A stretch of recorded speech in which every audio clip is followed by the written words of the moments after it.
സുഹൃത്തുക്കളെ, സുരേഷ് ഗോപി മാധ്യമപ്രവർത്തകരെ കയ്യേറ്റം ചെയ്തോ? അതാണ് പ്രധാനപ്പെട്ട ചോദ്യം. യഥാർത്ഥത്തിൽ ആ ദൃശ്യങ്ങളെല്ലാം നമ്മൾക്ക് കാണാവുന്നതാണ്. സുരേഷ് ഗോപി പുറത്തേക്ക് ഇറങ്ങി വരുന്നു. തന്നോട് ചോദ്യം ചോദിച്ച് ഫലത്തിൽ ഏതാണ്ട് തടഞ്ഞു നിർത്തുന്ന മാധ്യമപ്രവർത്തകരെ തെള്ളി മാറ്റി വാഹനത്തിലേക്ക് കയറുന്നു. വാഹനത്തിനുള്ളിൽ നിന്ന് അദ്ദേഹം എന്തൊക്കെയോ പറയുന്നുണ്ട്. അദ്ദേഹം ഒരു കാര്യം ചൂണ്ടിക്കാട്ടുന്നത് വഴി എൻ്റെ അവകാശമാണ് എന്നാണ് സുരേഷ് ഗോപി ചൂണ്ടിക്കാണിക്കുന്നത്. അതായത് അദ്ദേഹം അവിടെ പ്രകോപനം കാട്ടി എന്നുള്ള കാര്യത്തിൽ യാതൊരു സംശയവുമില്ല, പ്രകോപിതനായി എന്നുള്ള കാര്യത്തിൽ യാതൊരു സംശയമില്ല. പക്ഷേ കയ്യേറ്റം ചെയ്തു എന്നുള്ള വാർത്ത ഒരല്പം തള്ളാണ് എന്ന് മാത്രമേ പറയാൻ കഴിയുകയുള്ളൂ ഈ ഘട്ടത്തിൽ. രണ്ട്, തീർച്ചയായും മാധ്യമപ്രവർത്തകർ ഇങ്ങനെ ഒരാൾ വരുന്ന വഴി തടഞ്ഞു നിർത്തി വാർത്തയെടുക്കുന്ന രീതിയൊക്കെ മുഖ്യമന്ത്രി പിണറായി വിജയന് മുന്നിൽ കാണിക്കാൻ നിങ്ങൾക്ക് ധൈര്യമുണ്ടോ എന്നുള്ളതാണ് ഏറ്റവും പ്രധാനപ്പെട്ട ചോദ്യം. നമുക്കറിയാം, ഒരു കാലത്ത് ഉമ്മൻചാണ്ടിയുടെയൊക്കെ മുന്നിൽ അങ്ങനെ തടഞ്ഞു നിർത്തുകയും അങ്ങനെ പ്രതികരണം എടുക്കുകയൊക്കെ ചെയ്ത കാഴ്ചകൾ നമ്മൾ നേരത്തെ കണ്ടിട്ടുണ്ട്. അപ്പോൾ ഈ നടന്നു പോകുന്നവർക്ക് അതുവഴി നടന്നു പോകാം, പ്രതികരിക്കാനുണ്ടെങ്കിൽ വന്ന് പ്രതികരിക്കാം, അതിനൊരു സ്പേസ് ഉണ്ടാക്കി കൊടുക്കുക, അവിടെ കാത്തു നിൽക്കുക എന്നുള്ളതിനപ്പുറത്തേക്ക് വരുന്ന വാഹനത്തിൻ്റെ വശത്ത് നിന്നുകൊണ്ട് അവരുടെ യാത്രയടക്കം തടയുന്ന നിലയിൽ നിന്നുകൊണ്ട് പ്രതികരണം എടുക്കുക.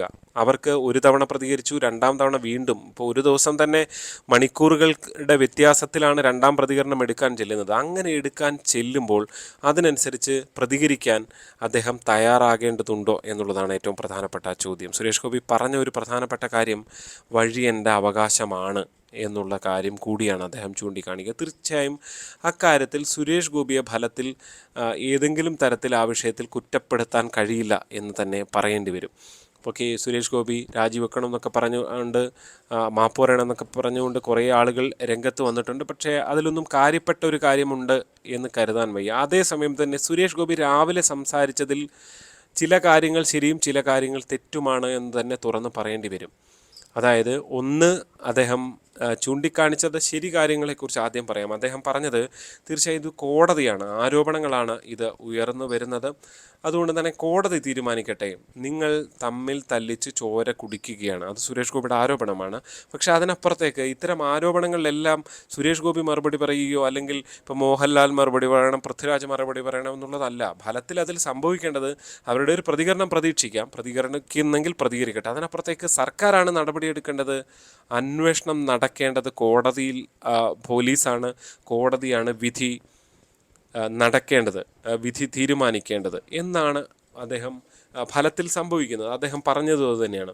പിന്നെ അദ്ദേഹം മാധ്യമങ്ങളെ വിമർശിക്കുന്നുണ്ട്, ഇത് നിങ്ങളുടെ തീറ്റയാണ് എന്ന് അദ്ദേഹം പറയുന്നു. തീർച്ചയായും ഈ റേറ്റിങ്ങിന് വേണ്ടിയുള്ള ഫൈറ്റിംഗ് കാലത്ത് വലിയ ആവേശപൂർവ്വം ഈ ഒരു പോരാട്ടം നടക്കുന്നു എന്ന കാര്യത്തിൽ യാതൊരു സംശയമില്ല. അത് വെച്ച് നിങ്ങൾ കാശുണ്ടായിക്കോ, ഒരു വലിയ സംവിധാനത്തെയാണ് നിങ്ങൾ തകിടം മറിക്കുന്നത് എന്നുകൂടി സുരേഷ് ഗോപി പറയുന്നുണ്ട്. സുരേഷ് ഗോപി പറയുന്നതിൽ അതിൽ ചില കാര്യപ്പെട്ട കാര്യങ്ങളുണ്ട്. അത് സിനിമ എന്നുള്ളത് ഫലത്തിൽ കഴിഞ്ഞ കുറച്ച് നാളുകളെ റിലീസ് ചെയ്യാൻ പോലും ദിവസങ്ങളായി മടിച്ചു നിൽക്കുന്ന ഒരു സാഹചര്യമുള്ളത്. ഈ സിനിമാക്കാരെക്കുറിച്ച് മുഴുവൻ നെഗറ്റീവും പീഡകരുമാണ് എന്നുള്ള വാർത്ത കേട്ട ശേഷം ആരാണ് തിയേറ്ററിൽ പോയി സിനിമ കാണുക? യഥാർത്ഥത്തിൽ സിനിമാക്കാരെ ഇപ്പോൾ ഹേമ കമ്മിറ്റി റിപ്പോർട്ട് പുറത്തു വരുന്നു. അതൊരു ആധികാരികമായ അന്വേഷണ കമ്മിറ്റിയുടെ റിപ്പോർട്ടാണ്. അതിൽ പേരുകൾ ആരുടെയും പുറത്ത് വന്നിട്ടില്ല. പേരുകൾ പുറത്ത് വരാത്തതോടെ പിന്നെന്താണ് സംഭവിക്കുന്നത്? ഇൻഡസ്ട്രി ആകെ സംശയത്തിൻ്റെ നിഴലിലാകുകയാണ്.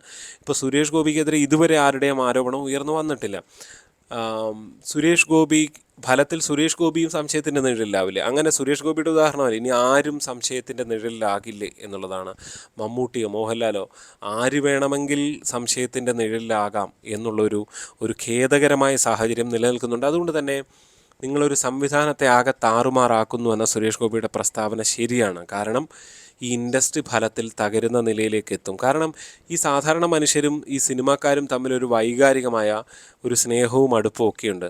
നമ്മുടെ താരം എന്ന് ഓരോരുത്തരും സ്വന്തം അവരിഷ്ടപ്പെടുന്ന താരത്തെ കാണുന്നു, അവരുടെ സിനിമ കാണാൻ പോകുന്നു. ചിലർ അതിനപ്പുറത്തേക്ക് ചെറിയൊരു ശതമാനം ആളുകൾ നല്ല സിനിമകളെ, കലാമൂല്യമുള്ള സിനിമകളെ അടക്കം കാണുന്ന സ്ഥിതിവിശേഷമൊക്കെ ഉണ്ട്. അതൊക്കെ ചെറിയ ശതമാനമാണ്. പക്ഷേ ഒരു മാസ് ഓഡിയൻസിനെ സംബന്ധിച്ച് ആരാധനയാണ് താരങ്ങളോട്. ഫലത്തിൽ ആ ആരാധനയാണ് തകർന്നു വീഴുന്നത്. തകർന്നു വീഴട്ടെ, ഈ കുറ്റം ചെയ്തവരുടെ കാര്യത്തിൽ തകർന്നു വീഴട്ടെ. പക്ഷേ ആരൊക്കെയാണ് കുറ്റം ചെയ്തത് എന്ന് ഹേമ കമ്മിറ്റി റിപ്പോർട്ട് പ്രകാരം ഈ നാട്ടിലെ ജനങ്ങൾക്കറിയില്ല. എല്ലാവരെയും സംശയിക്കാമെന്നുള്ളതല്ലാതെ വേറെന്താണ് ഇതിൻ്റെ ഏക വഴി? അതുകൊണ്ട് തന്നെ എല്ലാവരും സംശയത്തിൻ്റെ നിഴലിലാകുന്നു. മലയാള സിനിമാ രംഗം തന്നെ സംശയത്തിൻ്റെ നിഴലിലാകുന്നു. സ്ത്രീകളെപ്പറ്റിയും പുരുഷന്മാരെപ്പറ്റിയും ഒക്കെ സംശയമുണ്ടാകുന്നു. അതോടെ സിനിമ ഇൻഡസ്ട്രി ആകെ ഫലത്തിൽ തകരുന്നു എന്നുള്ളതാണ്.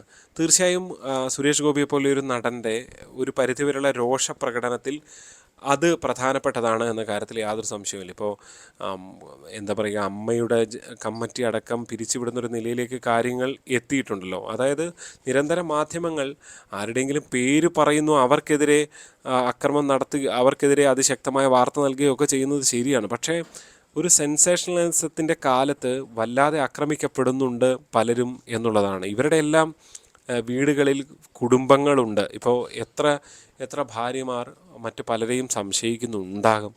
ആരുടെയൊക്കെ പേര് വരും എന്നുള്ള ടെൻഷൻ ഉണ്ടാകും ഈ മനുഷ്യരെ സംബന്ധിച്ച്. ഈ സിനിമാക്കാരെല്ലാം മനുഷ്യരല്ലേ, സ്വാഭാവികമായിട്ടും അവരെ സംബന്ധിച്ചും ഏതെങ്കിലുമൊക്കെ പ്രണയമോ ഒക്കെ ഈ ജീവിതത്തിൽ സംഭവിച്ചിട്ടുണ്ടാകും. അതിലാരൊക്കെ ഒരു പക്ഷേ പ്രണയമാണെങ്കിൽ പോലും അത് ദുരുപയോഗം ചെയ്തുകൊണ്ട് പണം വാങ്ങാൻ വേണ്ടിയുള്ള ശ്രമങ്ങൾ, ബ്ലാക്ക് മെയിലിംഗ് രാഷ്ട്രീയം നടത്തുന്നുണ്ടാകും. എല്ലാ സ്ത്രീകളും അങ്ങനെ ബെറ്റർ അല്ലല്ലോ.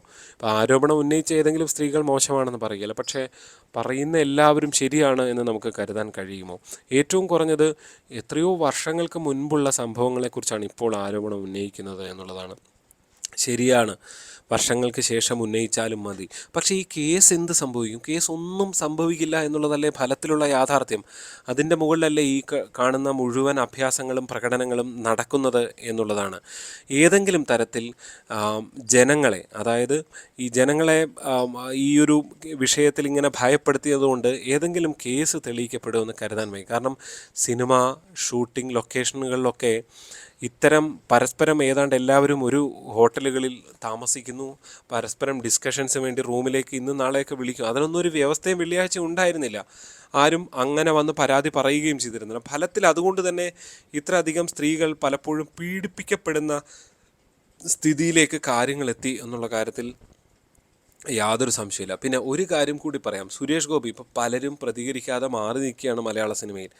അവരാണ് യഥാർത്ഥത്തിൽ ബുദ്ധിമാന്മാർ. സുരേഷ് ഗോപി മണ്ടനും എന്ന് തന്നെ പറയേണ്ടി വരും. കാരണം സുരേഷ് ഗോപി ഒരു ഇമോഷണൽ ജീവിയാണ്. അതുകൊണ്ട് തന്നെ അദ്ദേഹം എന്തിനും ഏതിനും നേരിട്ട് കയറി പ്രതികരിക്കുന്ന ഒരു ശീലം അദ്ദേഹത്തിനുണ്ട്. അദ്ദേഹത്തിൻ്റെ ക്ഷോഭം എന്താണോ അത് കാണിക്കും. പക്ഷേ അതിനെക്കാട്ടിൽ വലിയ ഫ്രോഡുകൾ, തട്ടിപ്പ് വീരന്മാർ ഒളിച്ചിരിക്കുകയും ചെയ്യുമെന്നുള്ളതാണ്. അതുകൊണ്ട് മാധ്യമങ്ങളൊന്നാകെ, സോഷ്യൽ മീഡിയയിൽ ഒന്നാകെ സുരേഷ് ഗോപിയെ കടന്നാക്രമിക്കുമ്പോൾ മനസ്സിലാക്കേണ്ടത് യഥാർത്ഥ വേട്ടക്കാർ ഇവിടെ രക്ഷപ്പെടുന്നുണ്ട് എന്നുള്ളത് തന്നെയാണ്. മാത്രവുമല്ല, ഇതല്ല പ്രധാന വിഷയം. ഇവിടെ പീഡനത്തിനിരയായ മനുഷ്യരുടെ പ്രശ്നങ്ങളാണ് പ്രധാന പ്രശ്നങ്ങൾ. അതിലിനിയും ശക്തമായ തെളിവും അന്വേഷണവും ഒക്കെ ആയിട്ട് അന്വേഷണത്തിന് പരാതിയെങ്കിലും കൊടുക്കാൻ ആളുകൾ രംഗത്ത് വരട്ടെ എന്ന് മാത്രമാണ് ഇക്കാര്യത്തിൽ പറയാനുള്ളത്. എന്താണ് നിങ്ങൾക്ക് ഈ വിഷയത്തിൽ തോന്നുന്നത്? സുരേഷ് ഗോപി തെറ്റ് ചെയ്തോ? കമൻറ്റുകളായി രേഖപ്പെടുത്തുക. ചാനൽ ഇഷ്ടപ്പെട്ടാൽ ലൈക്ക് ചെയ്യണം. വീഡിയോ മറ്റ് സുഹൃത്തുക്കൾക്ക് അയച്ചു കൊടുക്കുകയും ചെയ്യണം. സബ്സ്ക്രൈബ് ചെയ്യാനും മറക്കരുത്. അപ്പോൾ വീണ്ടും കാണാം. നന്ദി.